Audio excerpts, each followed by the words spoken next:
Finally, this man finds a young girl.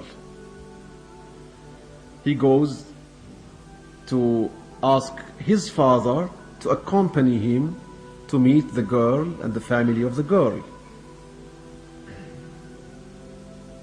The girl comes to meet the young man with his father. His father snatches some looks at the young girl. They go out after the meeting. The father tells the son, this girl is not good for you. This girl befits me.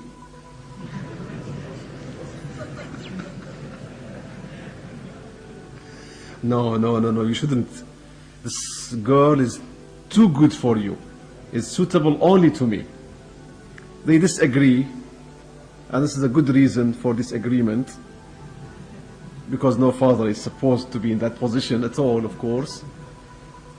So they disagree, and the son is in love now with the girl, so he wouldn't sacrifice the girl for the sake of his father.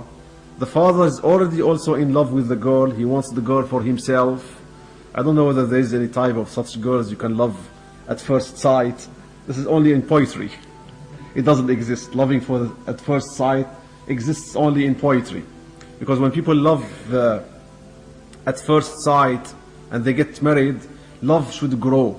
Unfortunately, love wanes, becomes weaker, doesn't grow. True love becomes bigger and stronger. We spoke about this enough anyway. So they disagree. They go to court. The judge, as corrupt as most judges, even in the Islamic world nowadays, so the judge asks them to bring the girl, to ask her for her opinion. When the judge sees the girl, I can see you know the story. So the judge falls in love with the girl. At one point or another, sometimes you have no control over your emotions. I told you this is just an imaginary figure, because it's only in the story. It exists in the story for the purpose of the story. But in reality, it doesn't exist. So the judge says, this girl is not good for any of you.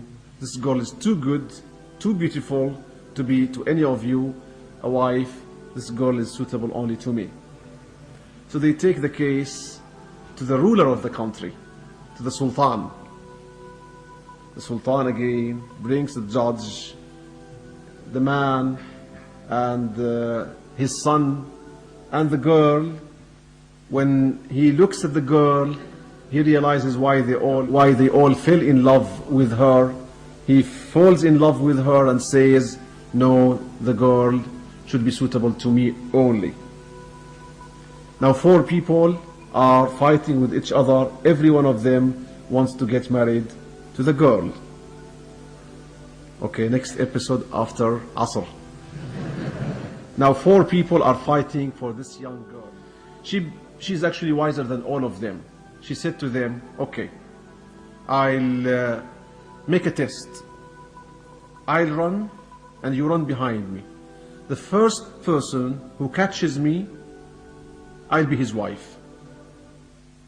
So they all run and she runs. She runs and they're running behind her. She disappeared from their eyesight. She's running so fast. All of a sudden, they came, they saw a big hole, dark and deep, and they saw the girl standing there in the hole, and 4 of them are up, looking at her down. She was telling them, I am the dunya and this is your grave. I am the dunya and this is your grave. It's all metaphorical and symbolic to show how we are running behind the dunya, brothers and sisters. We are running behind the dunya, making every effort to catch the dunya, and the least efforts for our deen. It's just anything extra we have when we are free and when we are really in good shape, then we do something for the sake of Allah. But for the dunya, we never get tired. We never get bored. We have time for every deal.